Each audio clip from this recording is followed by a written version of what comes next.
So maybe is going.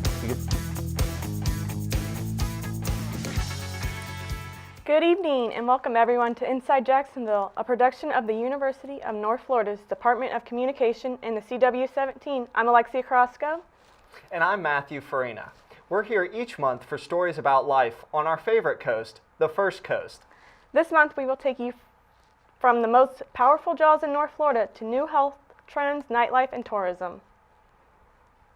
Just over the Bridge of Lions, deep in historic St. Augustine, the St. Augustine Alligator Farm has entertained guests for the past 125 years. Since 2003, a giant saltwater crocodile has wowed visitors on a weekly basis. Inside Jacksonville's Chase Carl visited the park and got a first-hand look at its most awe-inspiring resident. The St. Augustine Alligator Farm houses one of Northeast Florida's most impressive attractions, a 16-foot, 1,300-pound saltwater crocodile named Maximo. But what exactly goes into taking care of such a large and lethal reptile? So when we're feeding Maximo in Sydney, we make a presentation for the guests, and we're on the upper deck over the enclosure, and of course all the 400 or 500 people gathered around. Right now we do it on Saturdays at noon. So if anybody's interested in that, it's a thing that we actually schedule. If they're not cooperating, they're not cooperating. They're animals. Jim admits that some forms of non-cooperation on Maximo's part can be more aggressive than others. But this time he started to come out of the water in a feeding response. So I turned the shovel over and gently tapped him on the nose, kind of saying, no. And as soon as I started tapping him, he just poured it on. Fortunately for Jim, he acted swiftly and avoided becoming Maximo's next meal. So I shoved the shovel in his mouth when I got backed up against the glass, and I kind of jumped over the front of his head. So even though Maximo can be a bit of a handful at times, the audience loves to see him in action. When people come in, they get really excited to see Maximo. They get really excited during the show because that's probably the first time they've seen a 16-plus foot crocodile pulling itself out of the water and walking across land. And I think that really surprises people just to see how large he is, because a lot of times when you're looking at him through the glass underwater, you get kind of a skewed vision of him. It actually makes him look a little bit smaller. And people love to watch him jump out of the water when we do the feeding sticks. Just seeing, I think it's really impressive, not only that they can do that, but just how high he can actually reach. People love it. If you're interested in getting up close and personal with Maximo, the largest animal at the St. Augustine Alligator Farm, visit the Inside Jacks website for more information. Chase Carl, Inside Jacksonville. I'd love to get a closer look at Maximo myself, just so long as he stays on his side of the glass. The St. Augustine Alligator Farm also offers zipline tours and a multitude of other reptiles and animals, including lemurs of Madagascar and the park's newest exhibit, Oasis of the Nile. Like Chase mentioned, visit unf.tv for ticket prices, park hours, and more. Jacksonville is one of the largest cities in the United States, but sometimes it's hard to find something new and exotic to do in the big city. Joe Manuela takes us on a wild ride to one of Jacksonville's lesser-known locations. If you're from Jacksonville, you've probably been to the zoo, but few know of a hidden gem that lies on the outskirts of Jacksonville. Some have never even heard of the Caddyshack Ranch. We currently have 36 animals back in the exhibit area. We have 23 tigers, a couple lions, a couple leopards, a couple of cougars. Then we have 3 coatimundis, 3 foxes, and a bobcat. Kurt Lessentine has been volunteering at the Caddyshack Ranch for 7 years. He guides tours daily throughout the facility. Kurt explains what guests can expect on their trip. Well, it's a really unique look at the animals. You get an up-close perspective on them. You get to see them eat their dinner if you come out for one of our nighttime feedings. Plus, we're also an educational facility.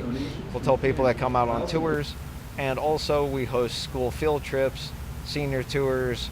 Lots of people can come out, learn about our animals, about the plight of them in the captivity and in the wild.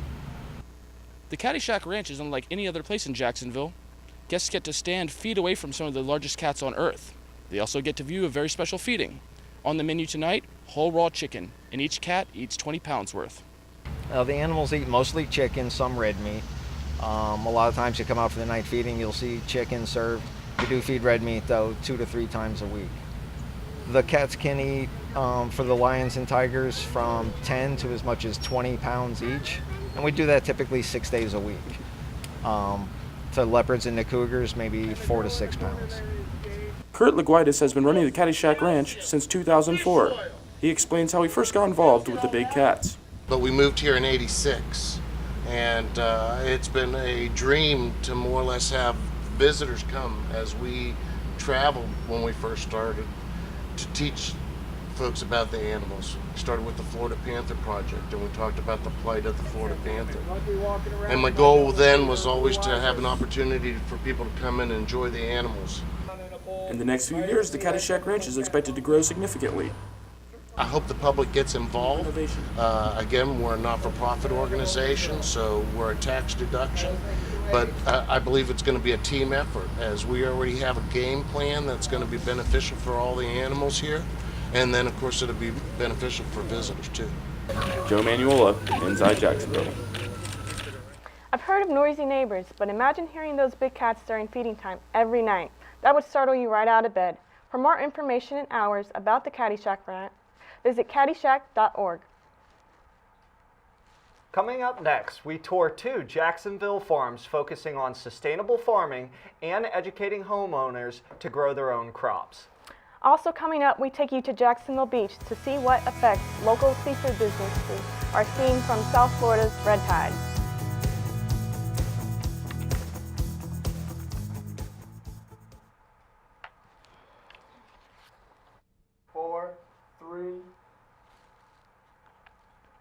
Welcome back to Inside Jacksonville. For our next few stories, we are focusing on the environment and sustainable farming.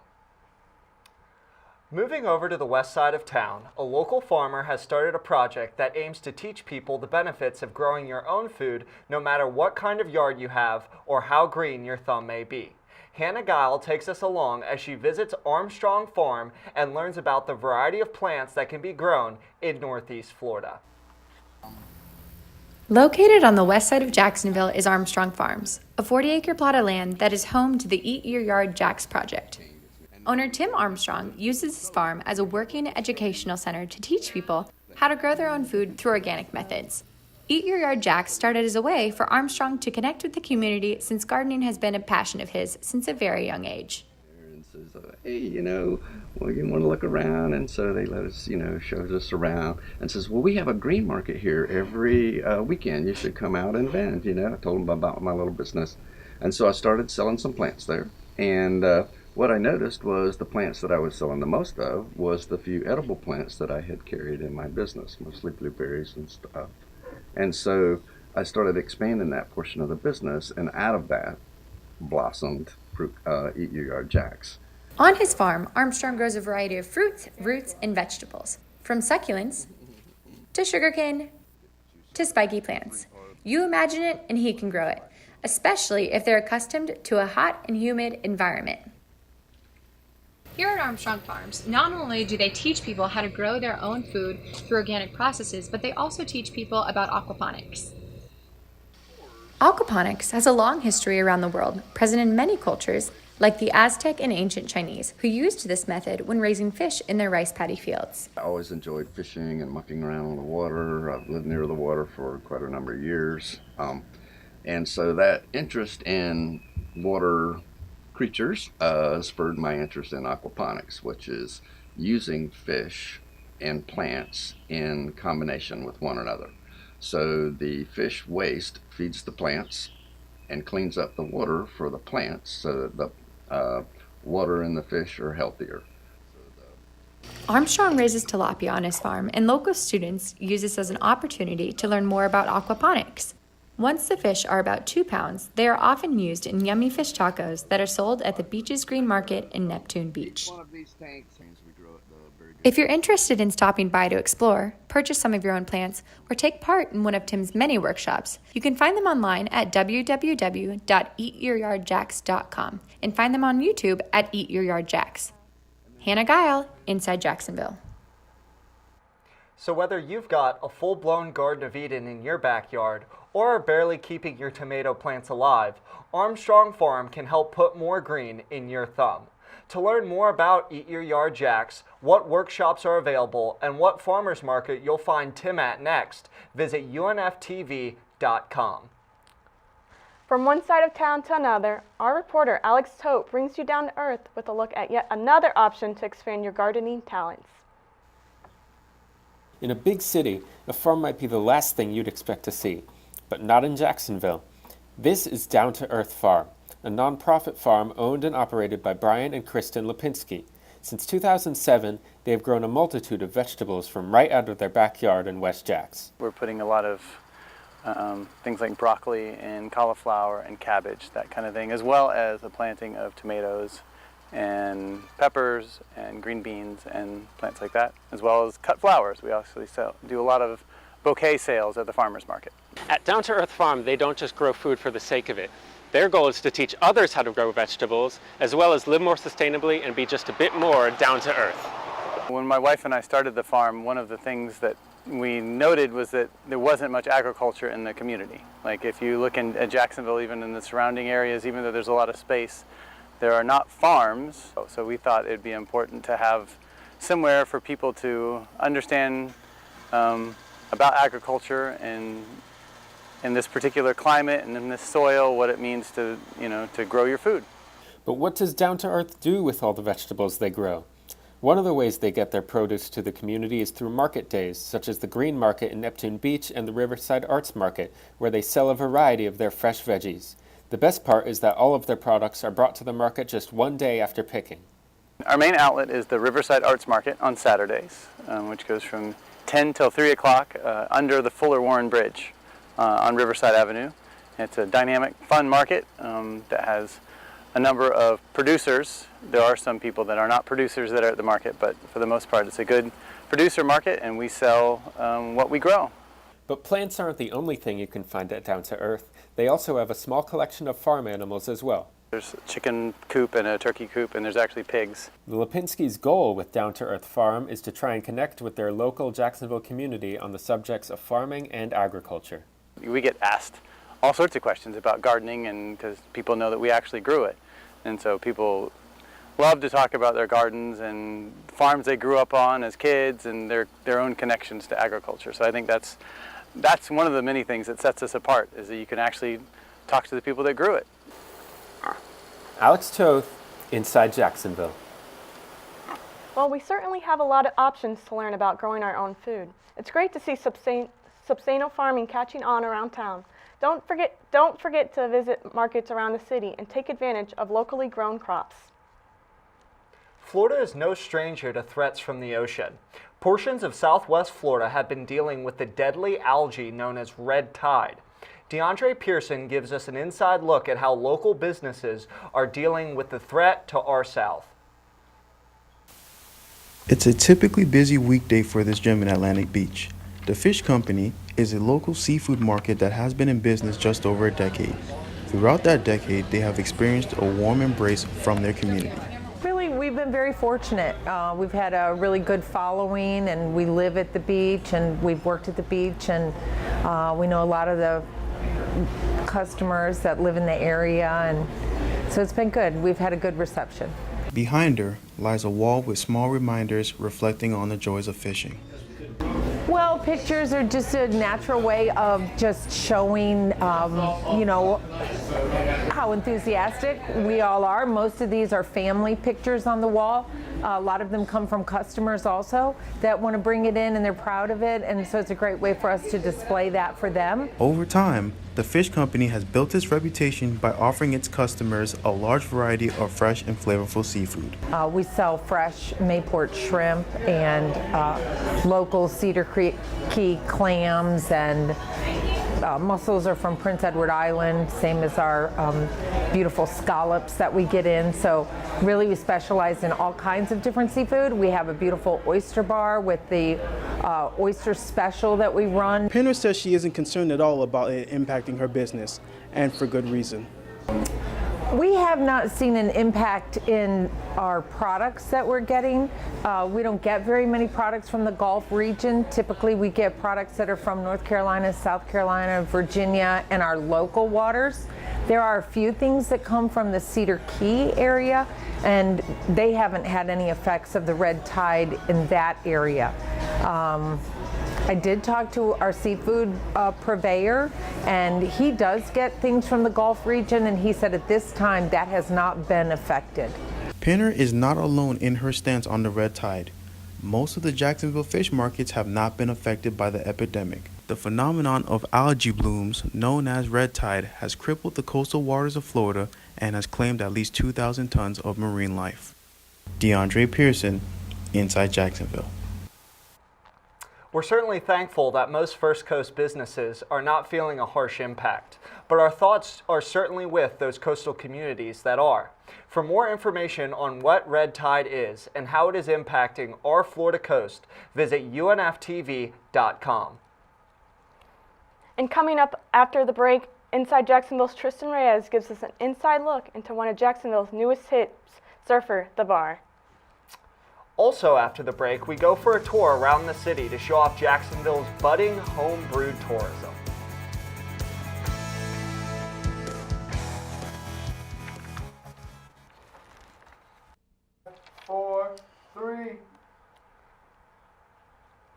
Welcome back again to Inside Jacksonville.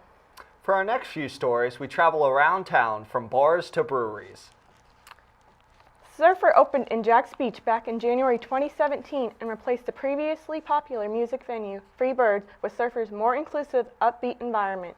Inside Jacksonville's Tristan Reyes sat down with one of the bar's managers to learn about Surfer's history and its place in the Jax Beach nightlife. Surfer the Bar is one of the newest bars to join the Jacksonville Beach nightlife scene and has quickly gained a lot of popularity and recognition from locals and tourists alike. The energy is laid back, but also upbeat as people relax, play some ping pong, and have a drink. Surfer brings in a mix of, a lot of people. We have the families that come out that can enjoy it during the day, and then at night we have the 20s to 30-year-olds who just love to come have fun and want to go out. Surfer's concept comes straight from Surfer magazine, founded back in 1960.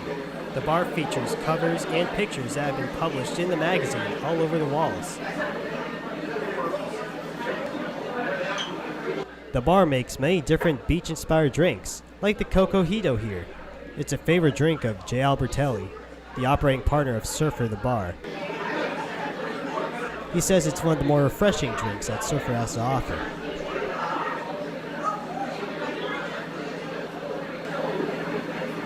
Much like their drinks, Surfer takes inspiration from food that people might find in food trucks in different surf locales, like their shrimp and heart of palm ceviche,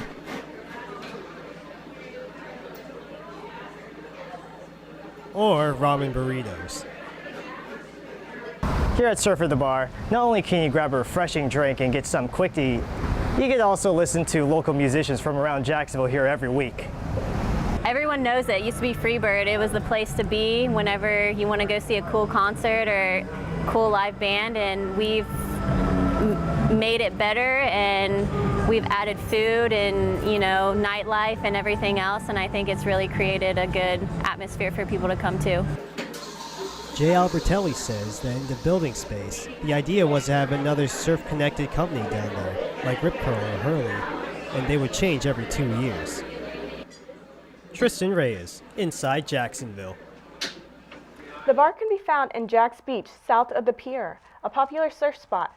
For more information, visit surferthebar.com. From experimenting in their bathtub to turning it into multi-million-dollar businesses, Americans are turning their backs on major beer brands and upping their taste buds for something a little more home-brewed. Our very own James Donlan takes us on a tour of Jacksonville's breweries. If you're a Jacksonville native, you may have noticed the number of craft breweries in the area growing over the past few years, a trend many local businesses have used to their advantage. Well, it was something that Jacksonville kind of 6 or 7 years ago only had maybe 1 or 2 craft breweries, and Florida is actually probably the number 2 or 3 beer market per capita in the country. So it was something, I think it's exploded so much in Jacksonville because there was such a demand for beer, and the number of breweries was so low that's why it's been able to expand so so big in the last couple of years, and not to mention just the overall national trend of craft expanding and taking market share from big beer and those market pressures as well.